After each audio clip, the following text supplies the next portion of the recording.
Posisi back sayap kiri timnas Indonesia bakal diperebutkan sejumlah nama berkualitas. Skuad Garuda sudah memiliki Pratama Arhan, Shane Patinama, dan Nathan Choaon. Sisi kiri pertahanan makin penuh sesak dengan hadirnya Calvin Verdong yang sedang proses naturalisasi. Pemain berkaki kidal mematikan ini tidak sabar ingin segera membela merah putih. Verdong membuat lini pertahanan skuad Garuda semakin hebat dengan cita rasa Eropa. Bagaimanakah persaingan ketat di posisi back sayap kiri timnas Indonesia?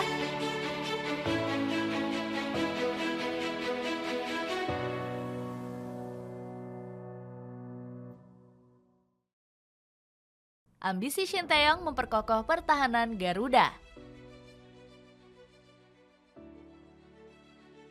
Shin Tae-yong sangat serius memperkuat sektor pertahanan timnas Indonesia.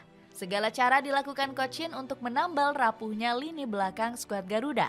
Salah satunya dengan memperbanyak stok bek berkualitas agar semakin bebas merombak taktik. Di posisi bek tengah, timnas Indonesia punya 5 pemain dengan kualitas jempolan. Best Eleven selaku media lokal Korea Selatan pernah memuji skema lini pertahanan Shin Tae-yong.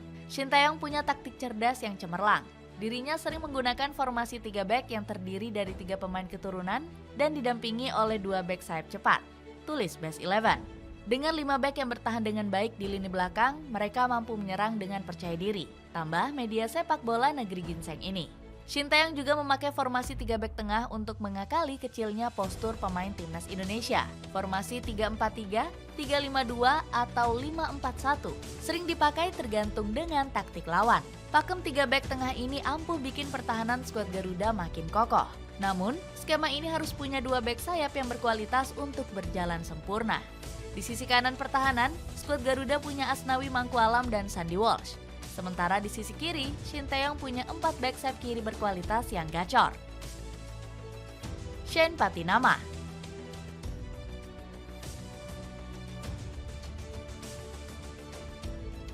Pertama, ada Shane Patinama yang layak menjadi pemain inti di sektor back sayap kiri.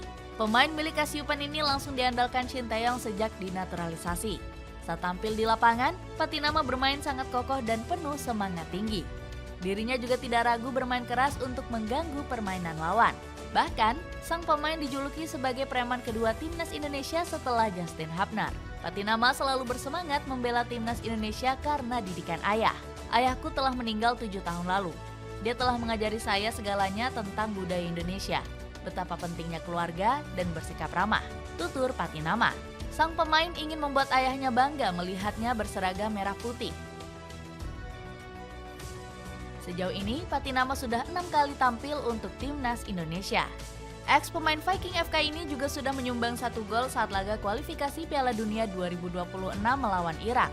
Namun, Patinama batal tampil di 2 laga melawan Vietnam karena faktor cedera. Shin Tae-yong membutuhkan Patinama untuk menyeimbangkan sisi kiri pertahanan. Pasalnya, pemain berusia 25 tahun ini punya kemampuan bertahan dan menyerang yang sama kuat. Selain itu, Patinama juga punya umpan silang yang bisa memanjakan para striker. Dirinya mencatat 12 assist saat membela Viking FK di divisi teratas Liga Norwegia. Pratama Arhan.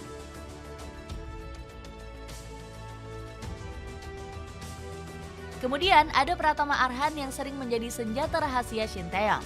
Pemain kelahiran Blora ini langsung diandalkan saat skuad Garuda sedang mencari gol. Arhan punya kecepatan dan akselerasi tinggi saat menusuk ke pertahanan lawan. Kemampuannya dalam menyerang sudah diakui oleh media Sport Show dari Korea Selatan. Arhan dinilai sebagai pemain yang memiliki keterampilan teknis yang kompeten, termasuk dalam hal umpan silang, menggiring bola, dan umpan pendek, tulis Sport Show. Dengan talenta besarnya, Arhan kini menjajal divisi utama Korea Selatan bersama Suwon FC. Kesempatan ini bakal dimanfaatkan sang pemain untuk memikat hati Shin Tae-yong. Coach Shin juga sangat mendukung Arhan bermain di Liga Korea Selatan untuk memoles talentanya. Selain hebat saat menyerang, Arhan juga punya lemparan ke dalam yang mematikan. Media lokal dari Jepang, Football Zone, menyebut lemparan ke dalam sang pemain sangat berbahaya. Buktinya, gawang Jepang bisa dijebol oleh skuad Garuda berkat lemparan maut Arhan. Namun, senjata maut Arhan ini sempat diremehkan oleh Nguyen Mandung selaku legenda Vietnam. Dia bilang kalau sepak pojok lebih berbahaya dari lemparan ke dalam milik Arhan. Omongan sombong Nguyen Mandung ini malah berhasil dibungkam. Lemparan ke dalam Arhan sukses menciptakan peluang untuk Egy Maulana Fikri membobol gawang Vietnam. Nathan Choaon.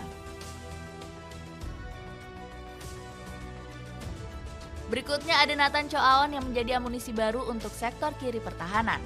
Pemain milik SC Heerenveen ini sudah diandalkan Shin Tae-yong saat melawan Vietnam. Penampilan Nathan sukses mengamankan sisi kiri skuad Garuda dari gempuran skuad Naga Biru. Di laga kedua, sang pemain tampil 90 menit dan berhasil menyumbang 1 assist. Nathan juga konsisten saat melakukan transisi bertahan dan menyerang dengan baik. Selain itu, sang pemain juga aktif berkomunikasi dengan rekan-rekannya di lapangan. Dirinya berani menegur Witan Sulaiman yang beberapa kali melakukan kesalahan. Performa impresif Nathan bersama timnas Indonesia juga disorot langsung oleh SC Heerenveen.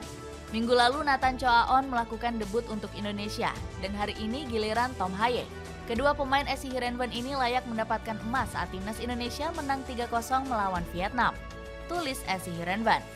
Selain itu, Nathan juga tergolong pemain serba bisa di lini belakang. Shin Tae-yong juga bisa mencoba sang pemain di posisi bek tengah untuk menjadi opsi darurat.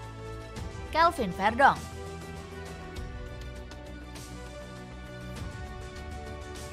Nama terakhir ada Kelvin Verdong yang akan segera dinaturalisasi oleh skuad Garuda. Verdong bahkan memberi kode ingin segera membela skuad Garuda saat melawan Irak di bulan Juni nanti. Dan kalau semua proses sudah selesai, kita akan lihat kapan saya bisa bermain untuk timnas Indonesia. Siapa tahu saya bisa main lawan Irak nanti, ucap Verdong. Shin Tae-yong sendiri juga sudah membenarkan proses naturalisasi Verdong. Kelvin memang sedang berusaha dinaturalisasi. Mungkin kalau cepat Juni sudah selesai. Saya juga sudah lihat langsung performa dia dan sangat baik. Semoga bisa membantu timnas Indonesia. Pemain berusia 26 tahun ini punya darah Aceh yang berasal dari sang ayah. Verdong bakal jadi amunisi berharga untuk kedalaman di sektor back sayap kiri skuad Garuda. Sang pemain selalu menjadi pilihan utama di starting line up Nek Nijmegen. Hebatnya lagi, Verdong sudah mengemas 2 gol dan 3 assist dari 32 penampilan di musim ini. Dirinya bahkan mengantarkan Nek Nijmegen lolos ke final Piala Belanda. Verdong nanti akan melawan mantan klubnya Feyenoord pada tanggal 21 April 2024. Jika berhasil menggondol trofi Piala Belanda, Nek Nijmegen akan tampil di Europa League. Verdong bakal mewakili timnas Indonesia berlaga di turnamen terbaik kedua se-Eropa. Sang pemain juga bisa bermain sebagai bek tengah, winger kiri, dan gelandang bertahan. Kemampuan serba bisa ini bakal sangat disukai oleh Shin Tae-yong. Roni Pangemanan selaku pundit lokal juga menyambut positif kehadiran Verdong di skuad Garuda. Saya pikir kita menyambut baik Verdong. Dia pemain yang bagus. Bagi Tom Haye, dia sudah mendapatkan partner yang oke dalam hal bola-bola mati. Karena Verdong ini spesialis bola-bola mati yang sangat bagus. Tutur Bung Ropan. Verdong memang punya senjata kaki kiri yang mematikan saat mengambil tendangan bebas. Dirinya sudah 2 kali menjebol gawang lawan lewati sepakan bola mati. Ex-pemain Feyenoord ini punya ancang-ancang free kick seperti Alex Grimaldo dari Bayer Leverkusen. Masuknya Verdong membuat opsi back sayap kiri skuad Garuda makin berkualitas. Dengan persaingan ketat di sisi kiri pertahanan, siapakah yang paling pantas menjadi back sayap kiri andalan timnas Indonesia?